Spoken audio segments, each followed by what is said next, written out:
L'Ilha da Queimada Grande, surnommée l'île aux serpents, est une petite île située au large du Brésil.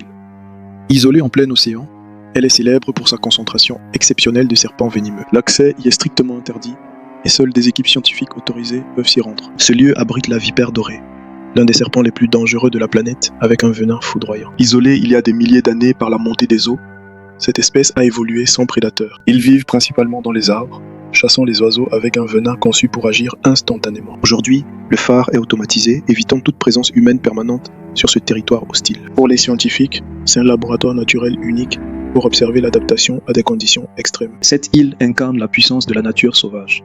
Un sanctuaire où l'homme n'a finalement pas sa place. L'isolement extrême de l'île de Queimada Grande a profondément modifié le comportement de ses résidents.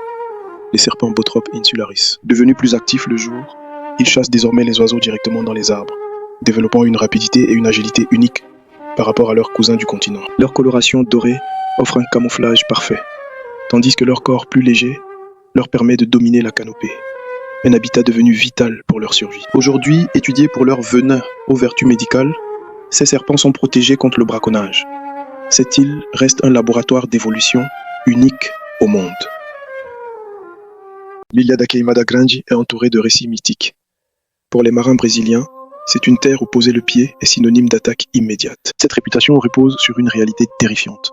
La densité de serpents y est telle que toute progression est extrêmement risquée. La légende raconte que le dernier gardien de phare et sa famille n'auraient jamais survécu à une invasion nocturne de serpents attirés par la lumière. Aujourd'hui, le phare est automatisé. Seules de rares expéditions scientifiques sous haute surveillance osent encore s'y aventurer. C'est un lieu rare où l'homme n'a jamais pu s'imposer. Rappelons que certaines zones du monde appartiennent encore exclusivement à la nature. L'Ilha da Queimada Grande est bien plus qu'un site dangereux. C'est un territoire interdit où la nature impose ses propres lois. Sa population est fragile. L'isolement génétique de cette espèce unique la rend vulnérable aux changements mondiaux. L'étudier est un défi extrême. Les chercheurs doivent avancer avec une prudence absolue dans ce sanctuaire périlleux. Même isolée, l'île subit le climat.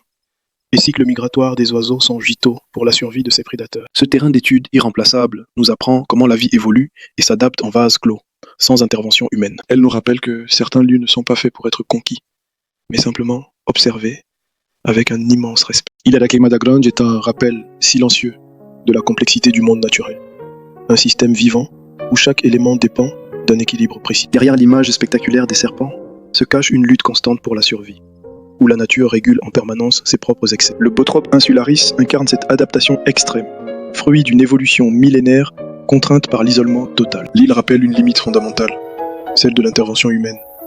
C'est un territoire qui impose ses propres règles. Elle est devenue un point de référence vital pour la biodiversité, illustrant comment un environnement peut être à la fois résistant et vulnérable. Un fragment de planète resté à l'écart, qui continue d'évoluer en silence, loin du regard constant de l'humanité. Son existence même nous rappelle que tout ne peut être ni contrôlé, ni totalement compris. Un rappel nécessaire de notre place dans le monde.